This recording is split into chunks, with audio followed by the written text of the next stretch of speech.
The Shadow of the Erdtree DLC begins with Miquella's cocoon in the Mohgwynn palace, protected by Mohg, Lord of Blood himself. This cocoon will serve as an entrance point for the new DLC area for us to start our journey on the 21st. We'll discuss the fastest and easiest route to get to Mohgwynn palace very early by completing Vari's storyline and only killing 2 early game bosses in the process. For this video, I'm using the Samurai class due to having a bleed weapon and a bow in its base kit, which will both be useful to take this route as seamless as possible. In order to start Vari's questline, we need to get our first great rune. Start off by obtaining Torrent and the summoning bell from Ranni, then head straight to Stormveil Castle. Use the Rogier summon, the Wolf's Ashes from Ranni, and your Uchi Katana to proc as many bleeds on market as possible and kill him very fast. In case you struggle with this, you can utilize the Grail strategy by picking up a bleed weapon such as the Flail from the Gatefront site of Grey's Wagon, then heading over to this spot in Caelid and holding L2 on the mushrooms right here until it dies for an easy 50k runes. Then invest all or most of it into Vigor, which should be enough to make Market and Godric much easier. Once you're done with Market by spamming him to death with summons, use the gate by talking to the NPC and beeline it straight to Godric by dodging all the ballistas. Activate the Site of Grace in the cell and backtrack to Nephili to unlock her as a summon. Then repeat the same process, but this time with Nephili to take down Godric relatively easy. In case you still struggle, you can backtrack for any gear or levels to help you out if you need to. Once done, head to the Roundtable Hold and exhaust all of the base dialogue with Gideon Ofnir. Next, it's all about finishing Vari's storyline. So go to Liurnia of Lakes right here on the map. Vari should now be standing in front of the church asking you about the visit to the Roundtable Hold. Exhaust all of his dialogue until you get your 5 festering fingers. Now you need to complete an invasion. In order to progress, there is no quota to fulfill. All you need to do is consume one of the fingers successfully. You can do that by either invading a player somewhere on the map and killing them, dying, or returning back to your own world, or by using an NPC invasion in Altus Plateau, which is offline friendly. To get to Altus Plateau without bosses, we need to get the 2 medallion pieces. One is in Caelid in the fort right by Grail,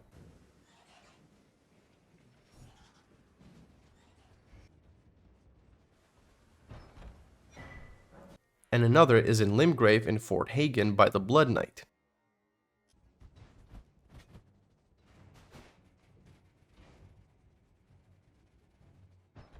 Then head all the way north of Liurnia and take the elevator up to Altus Plateau. The NPC is located right here on the map in these ruins. Head over to the red summoning sign and invade the NPC's world. One really good thing about this is that you don't even need to kill him, due to it consuming a festering finger every time you try, just like in PvP. So either kill him or die trying, then report back to Vari. He will then request you to obtain a Maiden's Blood. There's 2 ways that you can do it. One is by visiting the 4 belfries and using the free stone sword key to get to the Chapel of Anticipation and getting it from a maiden there. Or you can get it completely for free by visiting the Frenzied Chapel right outside the Altus Plateau elevator. Simply run past Vike and get your blood from his maiden without spending a single resource, then deal with him however you want. At this point, you're basically done. Speaking to Vari again will get you an unlimited PvP item as well as the emblem, which will take us to Mohgwynn Palace. Use the emblem, then run up the stairs from your spawn point and keep running up until you find the last Site of Grace.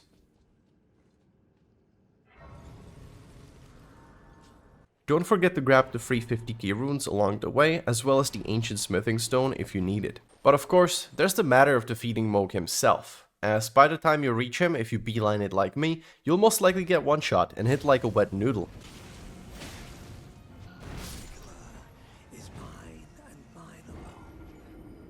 Defeating Mohg solely depends on what you want to do and how far you want to explore. If you still want to keep it quote-unquote early game, I'd recommend focusing on Mohg's weakness to hemorrhage and utilize bleed weapons to chip him down quickly. The way I did it is I grabbed the Scavenger's Curved Sword, which you can get for free on the way to Mount Gilmere by the first ladder. Then power stanced it with a Scimitar, which you can buy at the Twin Maiden Husks in Roundtable Hold.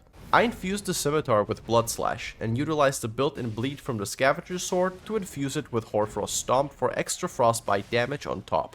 Grab a hold of the 2 smithing bells from Liurnia,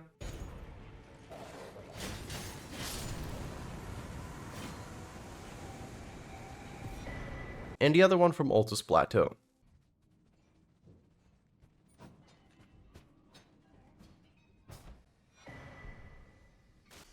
and farm some extra runes to upgrade them to plus 12 for extra damage. In case you need to farm runes, Mohgwynn's palace is coincidentally also home to the easiest rune farming strategy. Use the emblem to teleport back to the entrance, then turn around and hug the wall to your left until you get to the cliffside with a bunch of sleeping Olbenorics. From here, you can either farm the Olbenorics for 7k runes a pop, or the dog from the opposite cliff by poking it with a bow.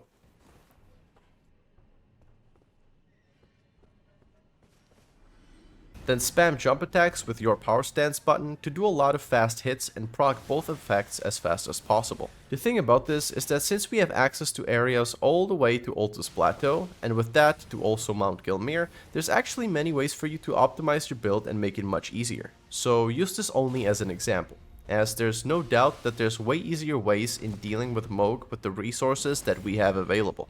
In case you still struggle or don't have a better build to use against Mohg, there's also the alternative way, and that is by glitching. This is the coward's way of defeating Mohg, but in case you're willing to make an excuse for yourself before it gets patched, here's how you do it. First, initiate the boss fight for the first time and get through the cutscene. Then enter the boss fight once again through a fog wall and quit the game right after. Loading back in should spawn you outside the boss room. Now, without dying, backtrack back down to the site of grace and jump down here to the little rock sticking out of the wall. Make a curved jump on top of the ledge here, then sprint jump onto the platform down below. Then just follow where I'm going and use the torrent to close the bigger gaps.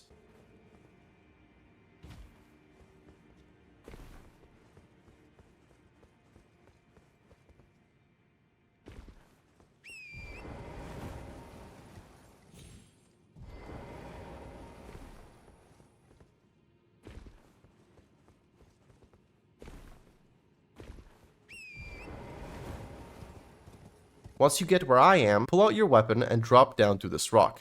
Then double jump with the torrent as far to the back as you can and keep swinging your weapon while falling. After a while, a bunch of NPCs should die and so should Mohg.